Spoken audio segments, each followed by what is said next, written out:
छोरी, शिवा को बोल के ये सारे बैग गेस्ट रूम में रखवा दे। जी।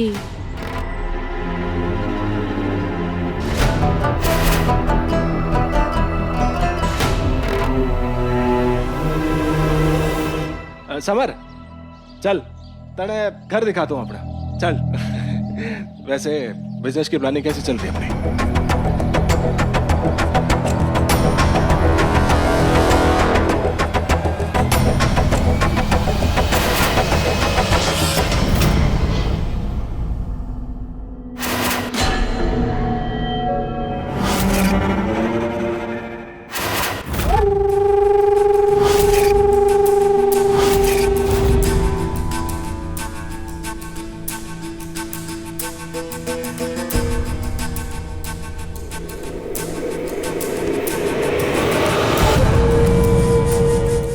जरा देख के चला करना शिवा, देख बेकार में टक्कर हो गई। गलती हो गई मालकिन, माफ कीजिए। दिन रात अपने आप को इधर उधर खर्च करता रहता है। जरा कभी मेरे पास भी बैठा कर, 2-4 मजेदार बातें कर लिया कर।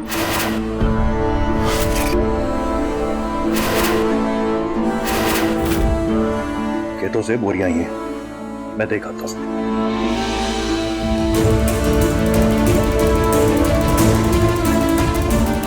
जा।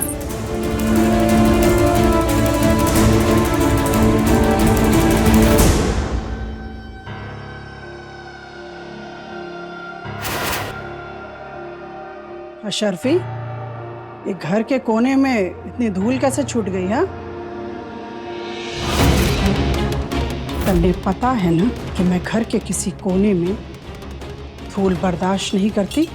वो मालकिन, मिर्ची न लगे तो एक बात बोलूं जीजी, घर के कोने कोने की गंदगी तो आप साफ कर लोगे, लेकिन लोगों के दिमाग में जमी गंदगी उसे कैसे साफ करोगे? मतलब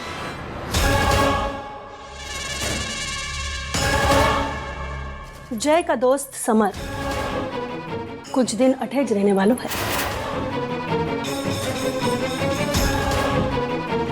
जय ने मन ने बताया था, पर तू सीधी बात पे आ। कुछ कहूंगी तो कलेजे पे छुरियां चल जाएगी जीजी आपके। जवान छोरी है घर में, ऐसे में किसी लड़के को अपने घर में रखना मुसीबत को बुलाने के बराबर है। मन ने अपने कनक पर पूरा भरोसा है। बड़ी भोली हो जीजी, कणक ना वो रसाल। मैंने अपनी आंखों से देखा है, भीगे बदन निर्लज्ज ढीठ जैसी खड़ी थी समर के सामने। कुछ ऊंच नीच हो गई, बदनामी के छींटे तो आप ही पे गिरेंगे ना जीजी। अगर आप कहो तो उड़ती चिड़िया के पंखों पे नजर रख सकूं मैं। ना, कोई जरूरत ना है। तो इस घर की दहलीज के बारे में जानती है ना, वो इस घर की मर्यादा का प्रतीक है, और कोई भी इस घर की दहलीज को लांघने की हिम्मत नहीं कर सकता। तू भी नहीं। मैंने देखा था थारे और शिवराज के बीच जो बात चल रही थी। याद रखना, तू भी इस घर की मर्यादा को लांघ नहीं सकती।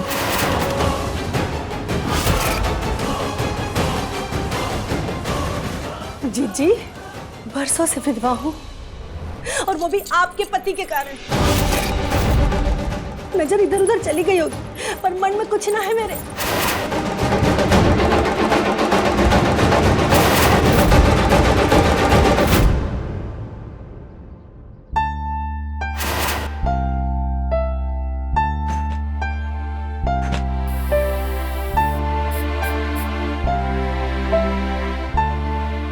हुक्म और कुछ?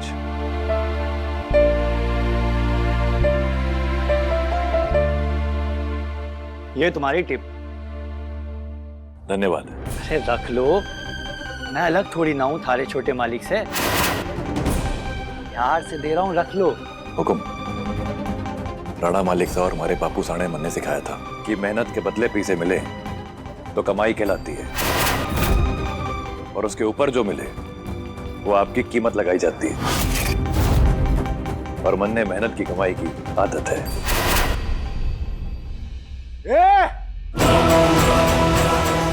बापू सा ने सर पे चढ़ा रखा है, इसलिए अपनी औकात भूल गया क्या तू?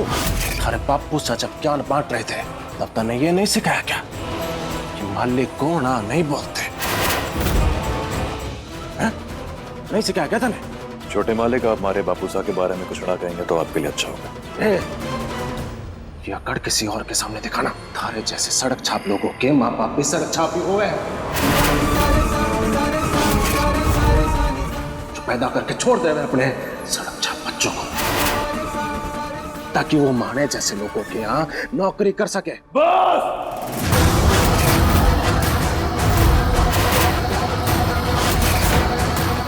ये अपनी आंखें और अपनी आवाज दोनों नीचे रखा कर, क्योंकि जय को ना सुनने की आदत ना है और आज तक मैंने कोई ना बोलिया भी ना है, समझा? ना वरना क्या? वरना इसी दुनिया में तने नर्क की सैर करा दूंगा मैं। ए, छोड़ ना, कहाँ नौकरों के मुंह लग रहा है।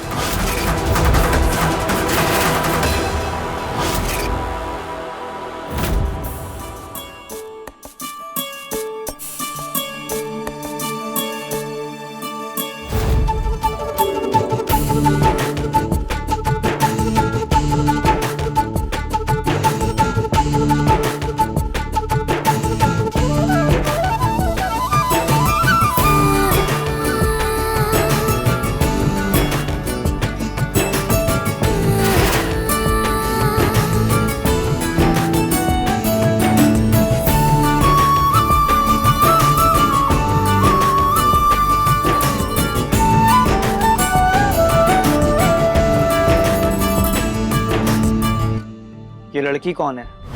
इसी की बहन है, दोनों नौकर हैं यहाँ पर बापू सा के सह के कारण दोनों की घमंड और अकड़ कम नहीं होती। बनता है थोड़ा गुरूर तो, है तो घनी खूबसूरत ही।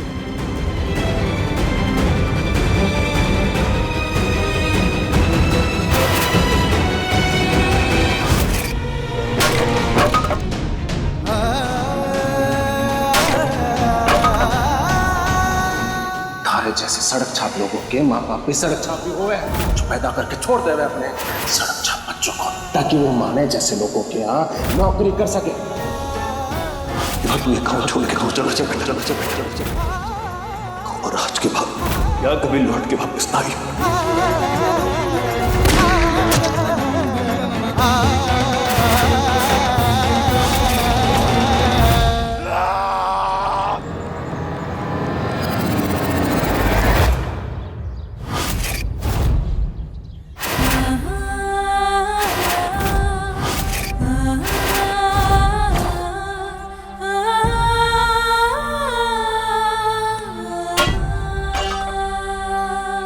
जरूर कोई बात है भाई साहब, जो आपकी आंखों में आंसू हैं। ऐसा क्या कह दिया उस बदतमीज लड़के ने जो आप अपने पैरों पे कुल्हाड़ी चलाने चले थे?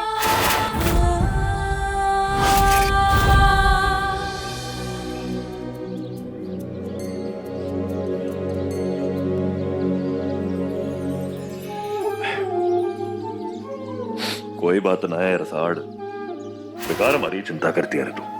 वो लकड़ी काट रहा था ना, तो आंख में शायद तिनका सा चला गया, इसलिए जलन मच रही थी, सो आंसू आ गया। जरा मैं भी तो देखूं, आपकी आंखों में ऐसा कौन सा तिनका है जो जुबान से झूठ कहलवा बैठा? बापू सा की याद आ रही थी ना आपने?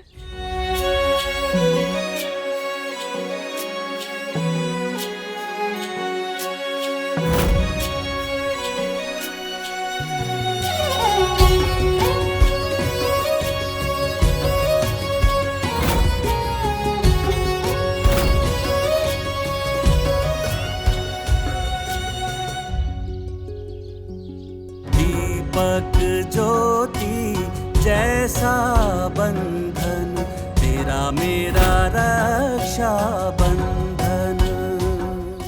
रसाल, मैं कभी कभी ये सोचता हूँ कि जो हुआ वो ना हुआ होता तो सब कुछ कितना अच्छा होता ना। तुझे यहाँ इतने दुख पाते देखता हूँ ना तो मेरे सीने में आग लग जाती है। एक थारा बचपन था, जिसमें मैंने तुझे बड़े नाजों से रखने की पूरी कोशिश की थी। और आज तारी ये जिंदगी जहां मैं तुझे कोई सुख ना दे पा रहा, पर वादा है मारा तारे से ये लड्डू, जिन खुशियों पे थारा हक था ना, वो सारे सुख, वो पूरा मार सा मार मैं तुझे फिर से लाके दूंगा मारी भेड़। चाहे जो हो जाए, मारी भेड़ की जिंदगी में मैं खुशियां फिर से भर दूंगा। ये बात है थारे भाई का। मान तो आप मन में देते ही है, और जब तक आप हमारे साथ हो ना, हमारे पास संसार की सारी खुशियां हैं। और हम जैसे जी रहे हैं ना, हमें कोई शिकायत ना है। और शिकायत कैसी? किस्मत है हमारी जो मने आप जैसा भाई सा मिला।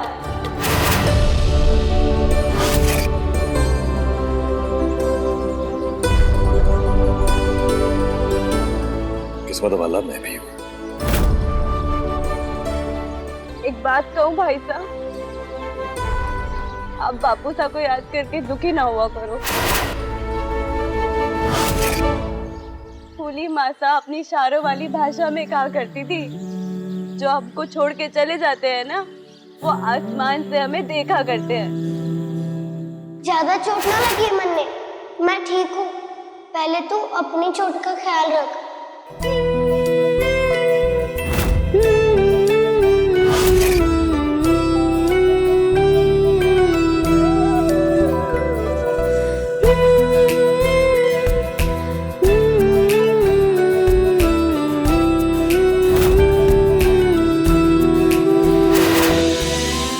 हमारी खुशियों में खुश और हमारे दर्द में दुखी हो जाते हैं। बिल्कुल सही कह रही है तू।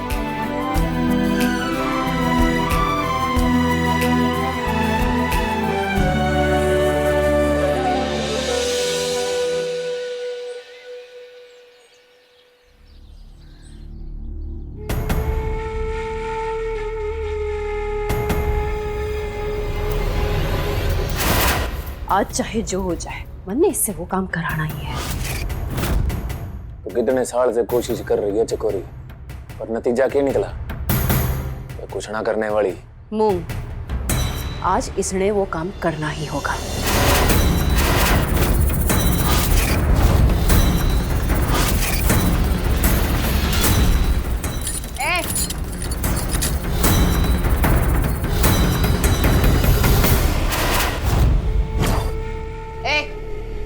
ऊपर देख।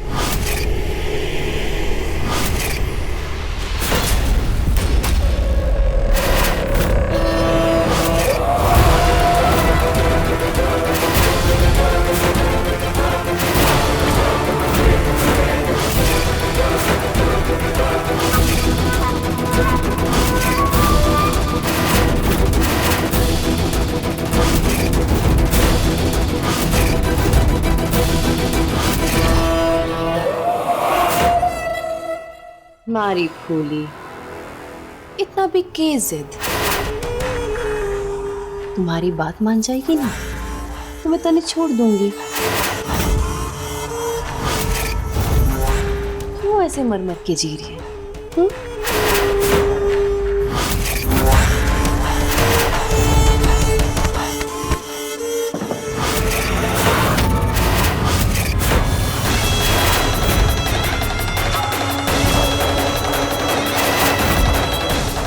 थारी बर्बादी के दिन करीब आ रहे हैं। उल्टी गिनती शुरू कर दे। वो दिन दूर नहीं जब रसाल और शिवराज वापस लौटेंगे अपने हक के लिए।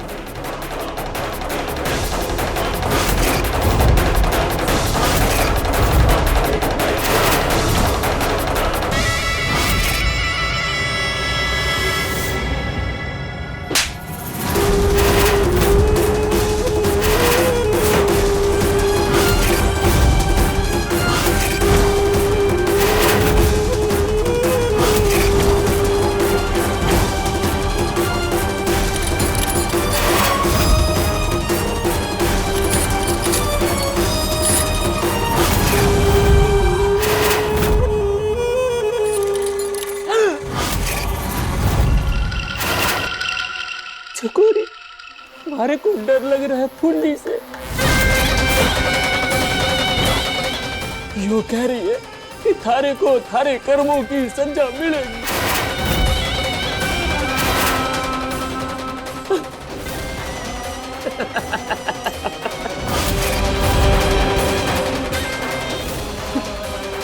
बुलवा के तो छोड़ूंगी मैं।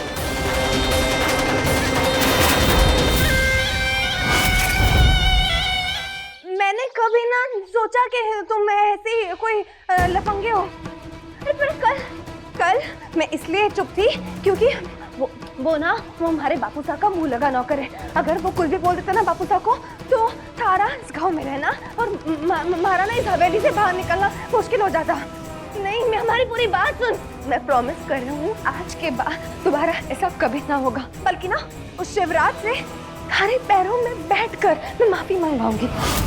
बस तू रिश्ता तोड़ने की बात ना कर Sandy, please. Hello hello Sandy, hello hello Sandy.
मालखेड़ ना रोक वहीं पे। ना क्या जान देने जा रही हूँ अपनी।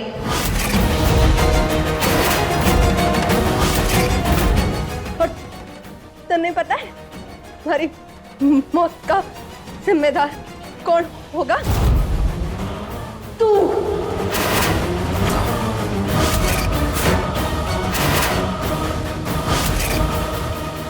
थारी वजह से जीना ना चाहती मैं।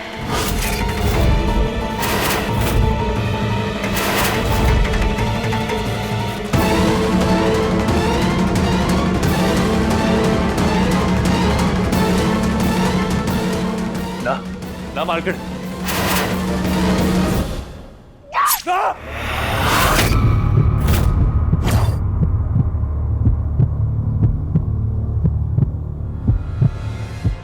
छोटी मालखेड़ी ये बचपना कर दिया आपने। ये बचपना कर दिया आपने। ना डॉक्टर के पास जाना पड़ेगा। ये मालखेड़ी ये हो कह रहा हो सके मन्ने बांधने दो मन्ने। छोड़ मन्ने, मैं कह रही हूँ।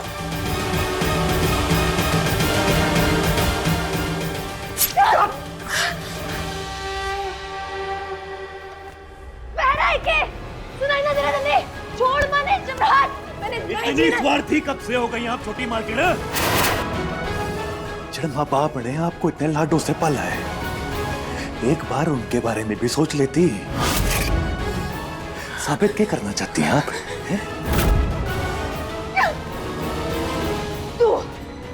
तू है वो जिसकी वजह से हमारा रिश्ता टूटा है। तेरे कारण सैंडी ने छोड़ दिया मन्ने। खुश जा तू। छोटी मालकिन, ये सच में खुशी की ही बात है। और हाँ, मैं बहुत खुश हूं ये सुन के। मालकिन वो आपके लायक ना है, ना आपके लायक है, ना आपके नासों के, और ना ये आपके खून के कतरों के। तू कौन हो गए है ये फैसला सुनाने वाला कि हमारे लायक कौन है और कौन ना है? हाँ?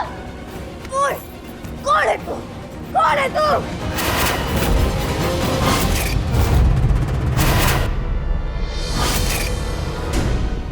मैं कौन हूं?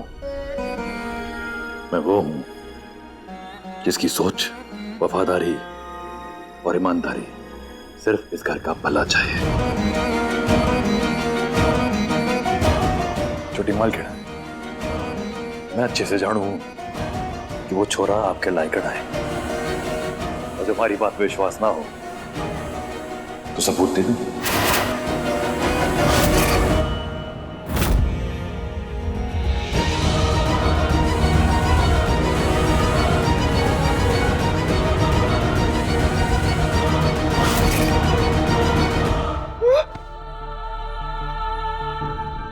यूं सच ना है, झूठ है ये। ना छोटी मालकिन, यो झूठ ना है। मालकिन, हमारा धर्म है ना, वो मैंने ये कहा है कि इस हवेली के सभी मालिकों की हर बात में हाँ मिला। पर आज मैं आपसे सिर्फ ना ही कहूंगा। मैंने अपने कस्बे वाले दोस्त ने कहा था उस पर नजर रख, और उसी ने हमारे को ये सारी तस्वीरें भेजी हैं। इस छोरे ने आपके जैसे कई सारी छोरियों ने अपने प्यार के छुट्टे जाल में फंसा रखा है, और उनसे पीसे और गहने ऐंठता रहता है, और जब पीसे खत्म हो जाते हैं ना तो यूं ही उनको बीच रास्ते छोड़ के चला जाता है। मैं आपने ये तस्वीरें दिखाने आ रहा था, पर इससे पहले कि मैं आपके पास पहुंचूं, आपने ये, अब आप खुद ही फैसला कर लो कि क्या ये छोरा इस लायक है कि आप इसके लिए अपनी जान देते।